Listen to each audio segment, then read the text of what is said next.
De RCN, grandes audiencias, en la hora de la verdad, al oído.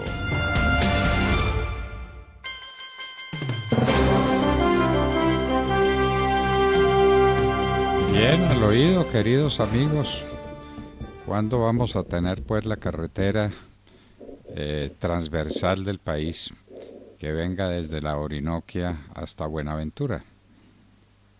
No se les olvide que allá en la Orinoquia hay una tierra perfectamente cultivable, riquísima, de unas posibilidades indefinidas, que es muchas veces el valle geográfico del Cauca, nada menos que eso, para salir a Buenaventura, que es el principal puerto sobre el Pacífico. ¿En qué quedamos, amigos? En que no tenemos carretera y que vamos a ver cuándo, ¿no? Lamentable. Y que amanece cerrada la vía al llano por los derrumbes. Pues los es derrumbes que no se solucionan nunca. Está lloviendo desde hace varias horas en la vía Bogotá-Villavicencio. En Villavicencio había un verdadero diluvio esta mañana sobre las 5 y muchos de los viajeros, de hecho, que salían de Villavicencio quedaron atrapados, ni siquiera pasaron el primer túnel porque no había manera de moverse. Y ahí sí, ni para adelante ni para atrás. Increíble. ¿Y los derrumbes dónde? Donde siempre. ¿Cómo así que donde siempre? ¿Y es que ya no construimos pues el viaducto? Pues ni hemos construido el viaducto. ¿Por qué se ríe Sergio? ¿Por qué se burla de mí? Mire, el gobierno nacional, el gobierno Duque nos prometió el viaducto, la reconstrucción del Chirajara y la carretera alterna. Y también evitar los derrumbes con unas mallas de refuerzo que le iban a poner. Pues ninguna de las cuatro cosas ha ocurrido. La verdad es que da terror pasar por allí, es un tema cuasi temerario. No pasa por allí diciendo de Dios que no se vaya sobre. Sí, toca ir con el casco a soltar ninguna de estas rocas, que además pequeñas no son, es una cosa brutal. Bueno, pero sin hablar en broma, sino muy en serio, ¿qué hay del viaducto? No. ¿Qué hay más allá del anuncio, no, eso quedó en el anuncio. No, nada. Usted, de mar que transita por esa carretera, ¿qué hay del viaducto? No. Mire, aquí yo les tengo noticia, lo estoy viendo por acá. Lo cuenta Valor Analítica hace 2 semanas. Invías abrió licitación para construcción de viaducto en la vía al llano. Entonces ya se abrió la licitación. Estamos a unos 2 años más o menos de empezar la construcción. Claro. Bueno. Se demoraron 1 año y medio en abrir la licitación. Ya abrieron la licitación. Ya abrieron la licitación para el viaducto y entonces no vamos a tener el problema de siempre, que esa carretera ahí es una carretera muy deleznable de mar. ¿Usted la conoce bien? Pero claro, y mejoró sustancialmente con la construcción de una cadena de túneles que han acortado en algo la distancia, pero sigue siendo una carretera donde hay unos buenos tramos que están en doble calzada, que la hacen ágil, que la hacen muy buena. Pero realmente son 80 kilómetros, de los cuales probablemente hay en doble calzada 50 o 30. No tengo claro porque son varios tramos los que tienen doble calzada. Pero realmente es triste, doctor Fernando, Sergio, ver cómo los transportadores se tienen que bandear con una carretera donde además estamos entre particulares y camiones de carga. No es fácil, no es una carretera sencilla. Y cuando se acaba la doble calzada, pues realmente es una tragedia. Y dígase usted, un puente festivo, ni se diga, pues porque tienen que poner la carretera en un solo sentido para que la gente llegue a Bogotá. Pero el problema es traer los insumos, además, ojo, en el puesto de peajes más caro del país, seguro que sí, vía Bogotá-Villavicencio. Hoy se debe pagar casi 50.000 pesos de peaje entre Bogotá y Villavicencio, en 3 peajes. Bueno, pero no se le olvide que hay un tramo de la carretera, es que ya no recuerdo cuál es el tramo específico, kilómetro 55 tal vez, o cosa por el 58, el 58 y el 65 son los 2 kilómetros que siempre han sido los de los usuales derrumbes. Y ahí es donde iban a construir el viaducto. Sí, no, van, doctor Londoño, téngale. Bueno, van toda la vida, van. Mire, ese es un viaducto de 750 metros, precisamente en el kilómetro 58. Bueno, perfecto. Para los que dicen que exageré con el precio del peaje, bueno, ok. Categoría 1, paga 46.800 pesos por los 3 peajes. Sí, yo dije 50.000, bueno. Sí, se equivocó por 3.000. Sí. Ave María, por Dios. Bueno, es que la obra, el viaducto vale 150.000 millones de pesos, que se tiene que hacer ahora, y se dice que queda listo para julio del año entrante. Guardemos esta grabación.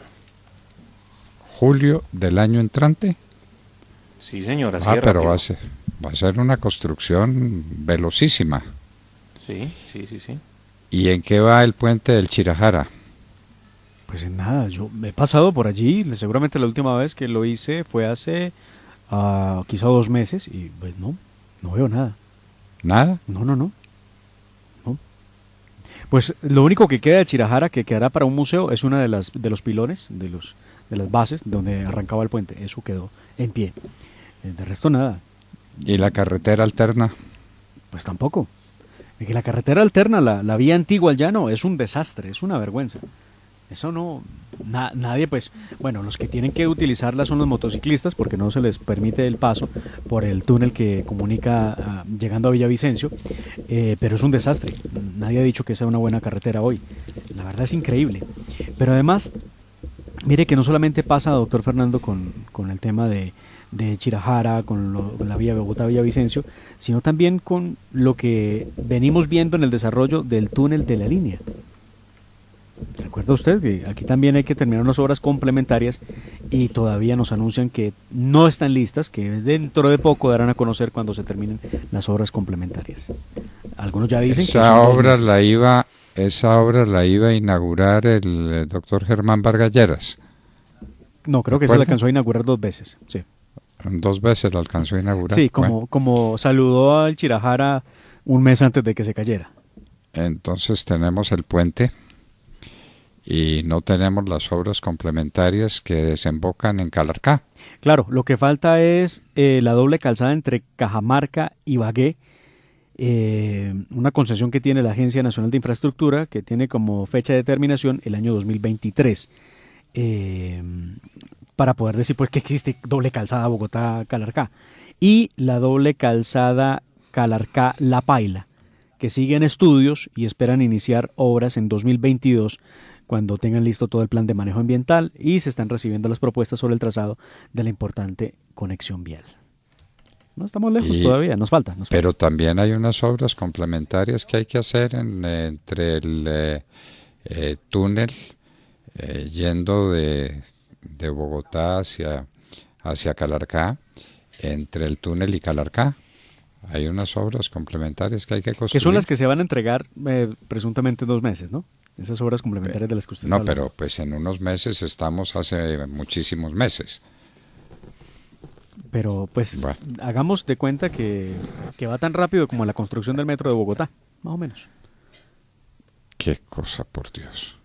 Oiga, a propósito del metro de Bogotá, ¿ya vieron ustedes el primer ladrillo? No, pero vimos la publicidad, las vallas, sí, la publicidad, sí. No, y y la destrucción de un poco de construcciones de casas, de edificios o pseudoedificios que han sido vuelto pedazos y que a la gente no la dejan vivir. Pero les tengo la noticia. A ver. Para que ustedes no...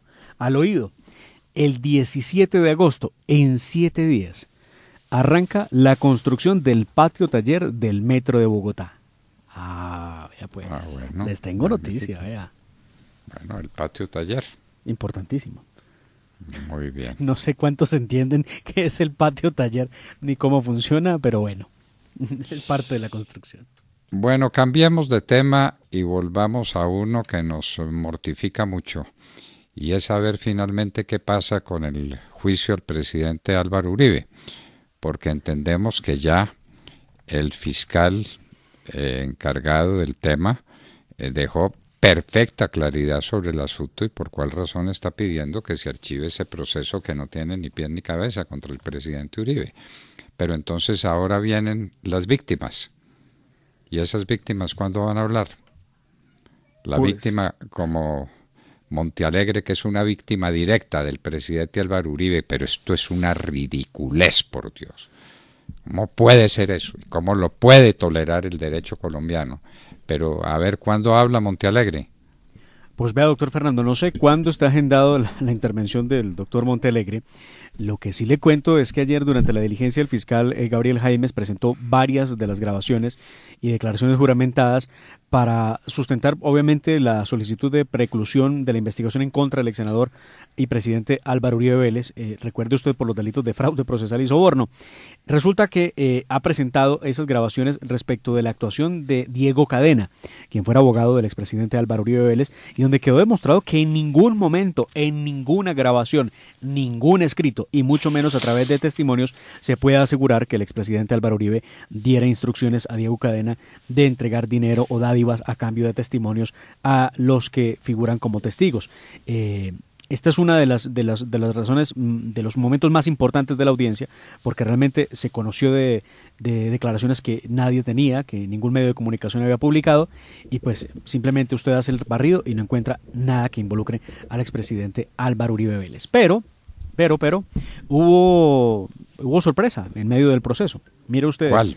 El ex representante de la Cámara, Álvaro Hernán Prada, recuerde usted que estaba vinculado en el mismo proceso, pero ante la Corte Suprema de Justicia, pues señaló que Rodrigo Lara, el ex senador de Cambio Radical, ahora solamente senador, le contó un dato sobre las posibles intenciones del senador Cepeda en la investigación que se adelantaba en el alto tribunal para que se declarara contra los hijos del expresidente Álvaro Uribe Vélez.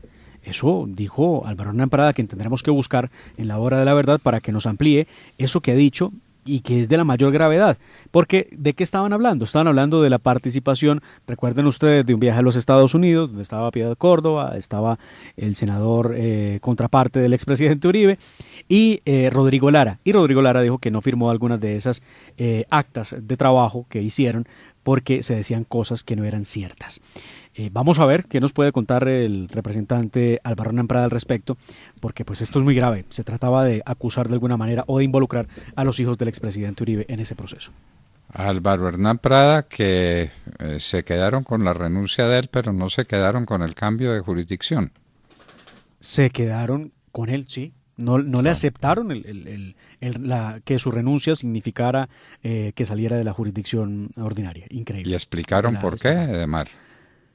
No, y lo más grave es que pareciera, porque ellos dicen que sí, efectivamente, el presunto delito de Álvaro Hernán Prada se cometió en su función de congresista, y por esa razón no lo soltaron, no lo dejaron ir a la fiscalía, a la jurisdicción ordinaria.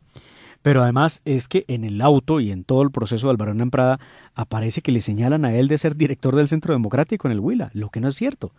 Uno dice, ¿cómo puede haber un proceso donde se dice una cosa, le plantean una condición a la persona que no es verdad, que no es cierta? Pero bueno, así lo han funcionado, así lo han hecho ver. Y bueno, es que después del proceso en contra del expresidente Uribe, doctor Fernando, no encuentra uno que haya otra cosa peor. Bueno, esta, de Álvaro Hernán. Bueno, y vamos pues a hablar un poco de política, queridos amigos en el oído. ¿Que vuelve Salvación Nacional a estas alturas de la vida? Pero recordemos que era Salvación Nacional. Recuérdelo. Pues doctor Fernando, Salvación Nacional, el movimiento político del extinto líder conservador Álvaro Gómez Hurtado, asesinado por la mafia en 1995. ¿Y por qué digo que vuelve Salvación Nacional? Y lo preguntamos. Porque entendemos que ya la familia Gómez, los nietos, hijos y también sobrinos del doctor Álvaro Gómez Hurtado, pues han planteado la posibilidad de presentarle al Consejo Nacional Electoral una solicitud para que les devuelvan la personería jurídica. ¿Y por qué ello? Porque asimismo lo hizo y lo está haciendo Ingrid Betancourt con el partido Oxígeno Verde, lo está haciendo asimismo el Nuevo Liberalismo de los Galán, lo ha hecho la Unión Patriótica, y a diferencia del Nuevo Liberalismo, Salvación Nacional nunca fue disuelta. Desapareció porque asesinaron a Álvaro Gómez Hurtado. A diferencia del Nuevo Liberalismo, que sí fue disuelta por el mismo Luis Carlos Galán antes de ser asesinado. Entonces van a intentar presentar los recursos necesarios para que nos cuentan al oído, para que puedan analizar la vida otra vez jurídica de Salvación Nacional. Claro, que esta sí tendría los argumentos jurídicos para hacerlo, no como el Nuevo Liberalismo. Y pues seguramente lo veremos ver resurgir.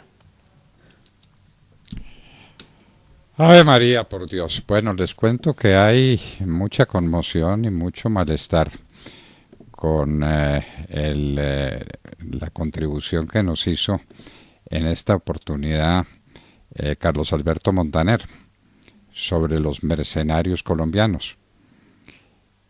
No es verdad lo que ha dicho. Y sobre el caso de Haití, pues no pudo explicar qué fue lo que fueron a hacer Haití estos mercenarios colombianos. ¿Matar a un presidente? ¿Por cuenta de quién? ¿Contratados por quién? ¿De qué manera se produjo esto? Y esta es la hora en que no nos dicen nada y los mercenarios, los colombianos que se encuentran presos en Haití, dicen que están en condiciones aceptables. Pero ¿cuál es su derecho de defensa? ¿De qué los están juzgando? Claro.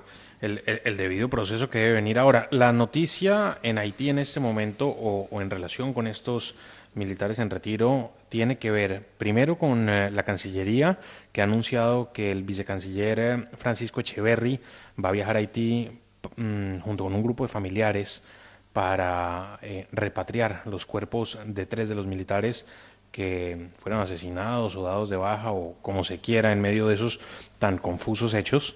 Se hará esa repatriación. Y bueno, lo otro es que en efecto pues viajarán familiares de los militares para lograr verificar de primera mano la condición en la que se encuentran detenidos estos militares en retiro.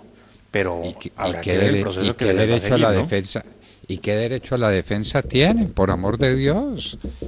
¿Y qué fue lo que pasó allá? ¿Y por qué mataron al presidente de Haití? Es que ahora pues hay versiones y versiones bastante avanzadas en el sentido de que el presidente de Haití era director de una gran cadena de narcotráfico. Y entonces, a ver, ¿esto cómo es? ¿Esto cómo es? Y la Cancillería colombiana, ni palabra. Mandaron unas personas que verificaron que están vivos y que se encuentran bien de salud y que están pidiendo que les manden una Biblia para tener que leer. No, esto es inaudito. Esto es inaudito. Bueno, y entonces, ¿qué está pasando en el sur del país? Exactamente en el departamento de Nariño, con la gente que está apareciendo allá y que va camino del norte del país para seguir su camino hacia los Estados Unidos. Hablamos de miles de personas, ¿no? No hablamos de 20 ni de 30, no, hablamos de miles de personas cada día. Y entonces, miles de personas en el sur del país, miles de personas terminan en el norte del país. Y finalmente, ¿qué es lo que se va a hacer? Despacharlos para Capurganá y despacharlos para la frontera con los Estados Unidos. Darles el aventón, ¿no? Permitir que sigan ese tránsito ilegal en vez de ser repatriados a sus países de origen como corresponde, ¿no? Como corresponde, pero es que no enviarlos, uno no conoce aquí pues de un inmigrante ilegal sí, enviado a un tercer país. Eso no, pues se devuelven a sus países de origen y ya está. Unas fallas gravísimas por parte del servicio exterior en Colombia y es permitir el tránsito de ilegales a otros países que nada agradecidos van a estar con ellos por hacerles ese mal favor. Doctor Fernando, Sergio, no puede pasar desapercibido y me llama la atención que muy pocos se refieren al tema. ¿Y a qué tema me refiero? Al de Carlos Antonio Lozada y el enfrentamiento que tuvo con Rafael Gutiérrez, otro miembro de las FARC que hicieron parte del secretariado, donde nada más y nada menos Rafael Gutiérrez, es guerrillero también, le reclama a Lozada porque lo puso en medio del proceso de la indagatoria que rindió ante la familia de Álvaro Gómez Hurtado como miembro del secretariado y lo pone pues a llevar a que comparezca prácticamente porque tiene que ir a corroborar sí o no la versión de Carlos Antonio Lozada ante la JEP sobre el magnicidio de Álvaro Gómez Hurtado. La verdad llama mucho la atención que muy pocos medios se hayan fijado en esto, que puede constituir, o más bien deja muchas dudas sobre la veracidad del testimonio que entregó este señor ante la Jurisdicción Especial para la Paz. ¿Cuál señor? ¿Carlos Antonio Carlos Lozada? Antonio Lozada. ¿Y usted dice que es un señor? Bueno, no. Está muy equivocado. No, le llamó señor. Ese bandido. Sí, pues. Ese bandido. Pues hombre, miembro de las FARC, sin lugar a dudas, y de los comunes hoy, doctor Fernando. Y quiero recordar que en el campamento de Lozada fue donde apareció la sentencia de muerte en mi contra, allá en el campamento de Lozada. De manera que llamar señor a semejante asesino es una equivocación en los términos. Pues bien, hay un enredo terrible en medio de todo esto y esperamos que la JEP por lo menos se pronuncie y diga qué opina de la manera en cómo Lozada pretende que su ex compañero en armas, Gutiérrez, se pronuncie ante la misma Jurisdicción Especial para la Paz. Además entendemos que el tema ha trascendido porque Gutiérrez asegura que prácticamente lo está amenazando de muerte. Bastante grave la cosa. Bueno, y hay un temita al que no le hemos metido el diente, pero se lo vamos a tener que meter. Es el tema de Mintic. Eso, sí. Al final, ¿cómo fue? ¿Qué fue lo que pasó ahí? Se están tejiendo versiones supremamente complejas, supremamente complicadas. ¿Y qué hay? ¿Ustedes tienen alguna noticia? Pues vea, tiene que ver con la licitación, doctor Fernando, en la que se presentaron por lo menos 354 postulaciones para subsidio de transformación digital. Pero ojo, ninguna cumplió con los 3 requisitos. Esto viene desde hace cerca de 2 meses, cuando el Ministerio de las TIC lanzó la convocatoria para distribuir 85.000 millones de pesos entre diferentes medios de comunicación con el objetivo de apoyarlos en la transformación tecnológica, sobre todo en medio de la crisis que atraviesa por el sector por cuenta de la publicidad, que nos ha golpeado absolutamente a todos. Se presentaron 354 postulaciones y ninguna de las propuestas en las categorías de radiodifusión, sonora, televisión, periódicos, revistas, medios digitales cumplió con los requisitos exigidos de acuerdo con las cifras del Ministerio. Solo 15 de las 354 propuestas cumplieron con los requisitos jurídicos y 205 con los financieros, pero ninguna con los técnicos. Allí hay pues todo un alboroto por cuenta de esa licitación.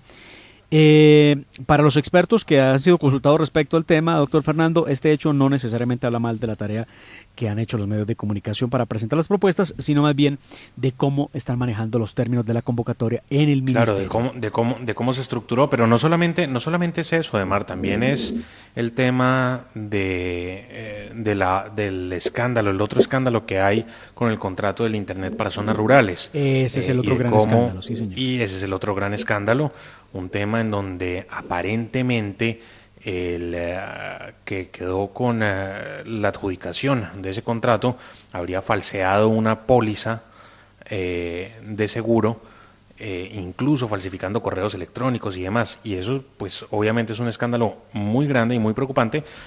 Y bueno, la verdad es que Colombia pasó de tener una ministra que conocía muy bien el sector, la doctora Silvia Constaín, a una ministra pues que no conocía el sector, que no venía de este sector, que nunca se había involucrado con el sector de la ciencia y la tecnología, y pues el cambio da para situaciones muy complicadas en esa cartera. Mire, en este momento. La cosa es de este tamaño. Se falseó un correo electrónico del Banco de Itaú, se falseó también una de las garantías que se presentaron para respaldar el contrato por la suma de 1,07 billones de pesos. No hablamos de centavos. No hablamos de centavos. 1,07 billones de pesos en el Ministerio de las Tecnologías y de la Información. Bueno, le vamos a tener que meter el diente al tema porque la cosa está muy grave. Obviamente la ministra dice que ella es inocente, que ella no tiene nada que ver, y hay otros que dicen lo contrario. Y otro escándalo, pues, otro escándalo como si alguno faltara. Bueno, y les quiero contar que estamos en plan de hablar de la cultura de seguro en el país.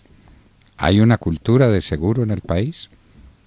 ¿Hay una cultura adecuada para que la gente entienda que debe asegurar sus bienes, sus propiedades e inclusive su propia vida?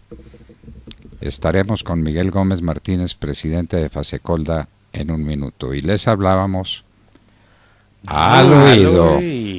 7:48.